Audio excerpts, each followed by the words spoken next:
Hey everyone, Danielle here, and I'm back with another mermaid marker tutorial. Today we'll be creating this mermaid fin, so go ahead and get your supplies and let's get started.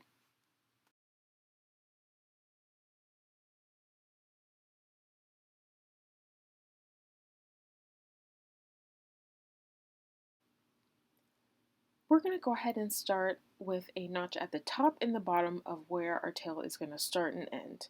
And then I'm going to just make a rectangle.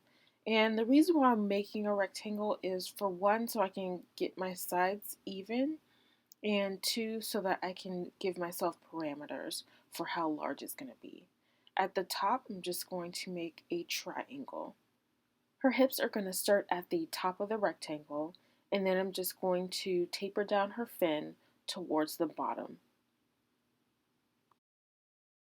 Now, as I bring her fin down, I'm paying attention to where it's landing within the rectangle because that's going to help me keep it sort of even. Now that that's all drawn, you can go ahead and erase your triangle and your rectangle.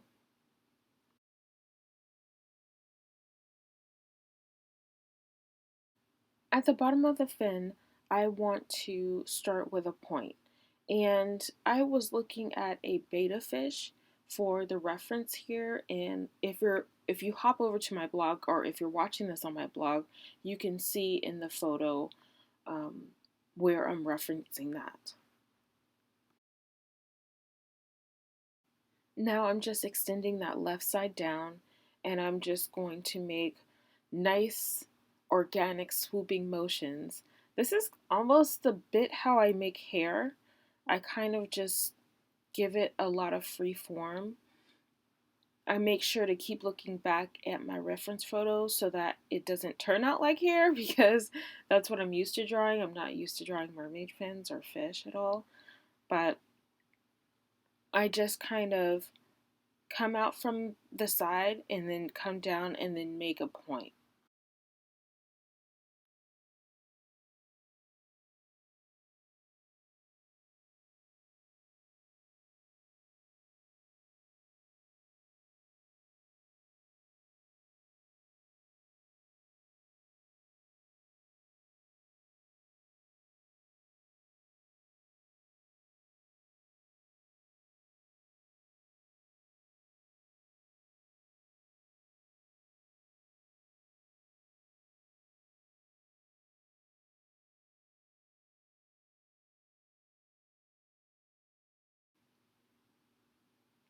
Now that I have the bulk of my tail in, I'm just going through to see where I can add in a little bit more volume.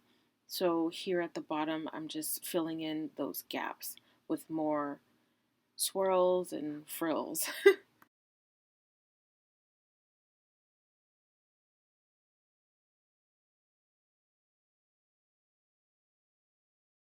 The betta fish has quite a bit of veins in their fins, but I won't be doing too many. I'll be putting in a few here and there, but I kind of want to keep this simple.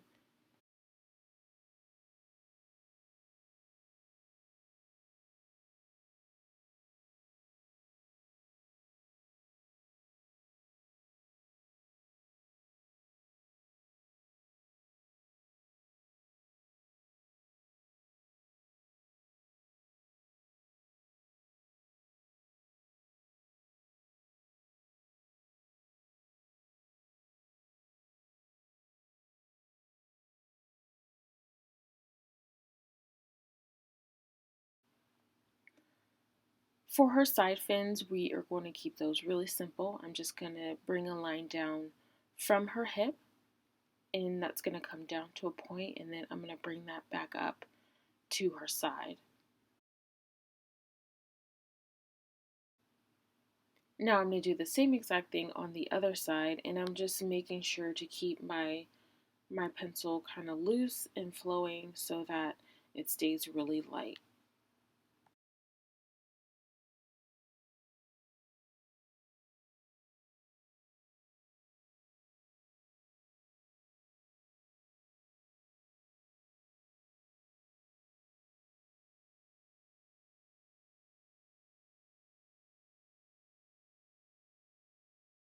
The first color I'm going to use is Byron Bay, and this is a really, really rich teal color. So if you don't have mermaid markers, just go ahead and mix a green and a blue to make a really rich teal. I'm going to move this color around with some clean water and a brush. I don't have my brush loaded up with a ton of water.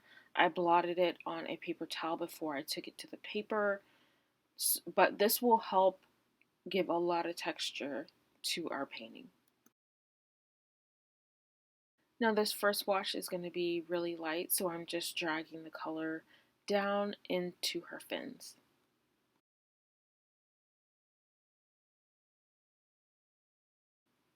I haven't even added any more paint to my brush or anything like that.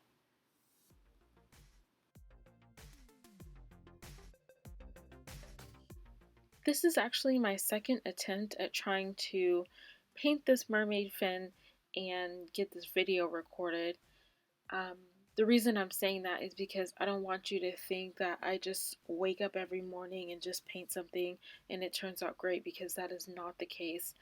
Um, and I just want to encourage you to just persevere through your art, and it will pay off.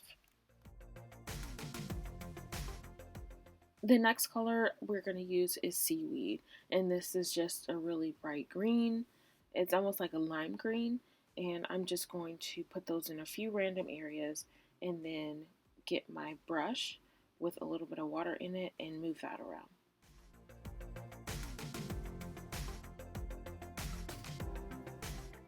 I want to add more green into the fins, but I don't want it to be too bold because I want my fins to stay really light and airy. So I put some of that seaweed onto an acrylic block, and I'm going to just water it down and then apply that to the fin.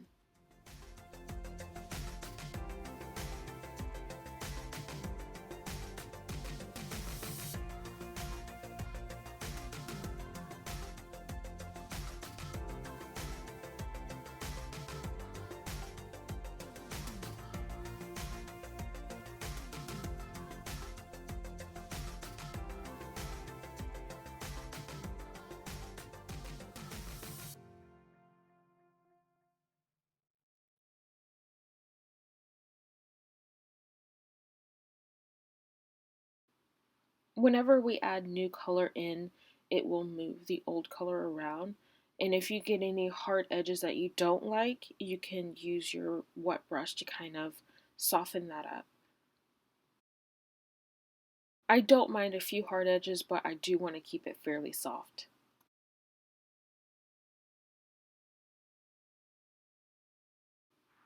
The next color I'm going to use is Blue Bottle, and I'm just putting that down on my acrylic block because it's really strong, and I want to mix that with Seaweed.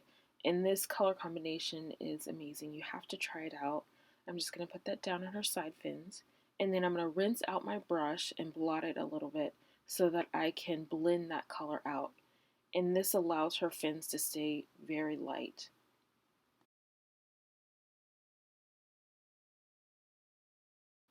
Now I'm just going down and doing a bit of outlining with my brush and with that color combination just to define her tail a bit more.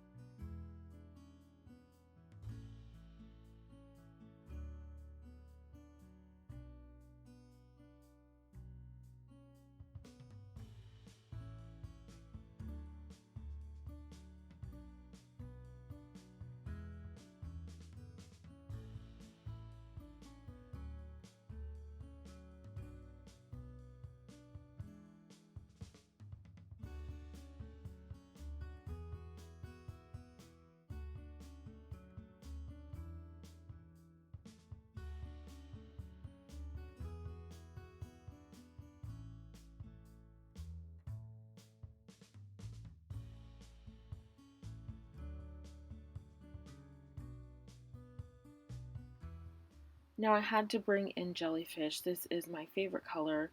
It's like a lavender color if you don't have the markers. And I'm going to put that down on my acrylic block, and I'm just going to lightly put that in a few different areas.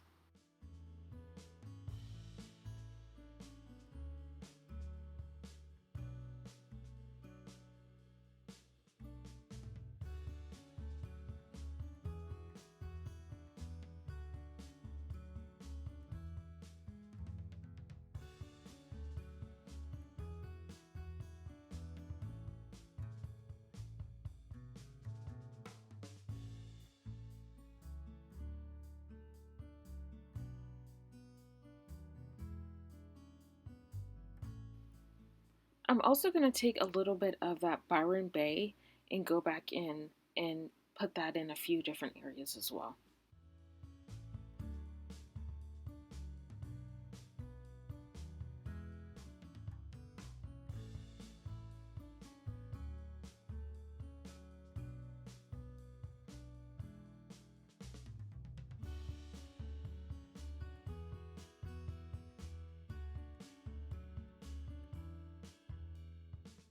We're going to do some outlines, and the first color I have is Mermaid, and these are the color pencils by Jane Davenport.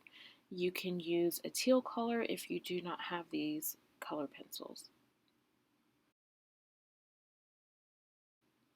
I'm just lightly going around the mermaid's tail. I'm not really trying to close all of the lines in. I'm using broken lines. But I wanted to give her some type of definition in some of the details, so I am doing a bit of outlining.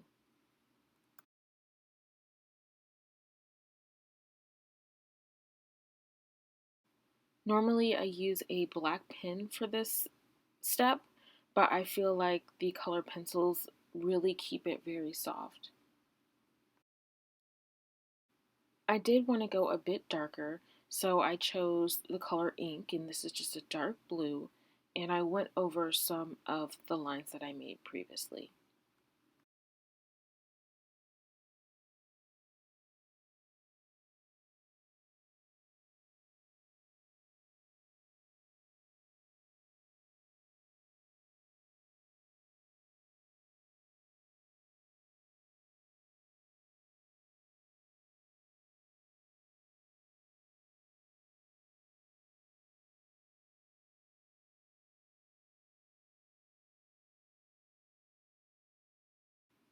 So I have the same color ink, and I'm going to make some scales. So I'm just going to make the letter V in a few different areas, and I'm not going to cover a whole entire tail. I'm just going to make a few accents here and there. As you work closer to the bottom, you can make sure to make the scales a tiny bit smaller.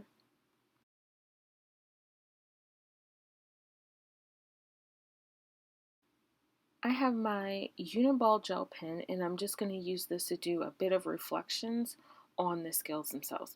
So I'm just going to tap in some color or some ink, and then I'm going to use my finger to take that out just a little bit.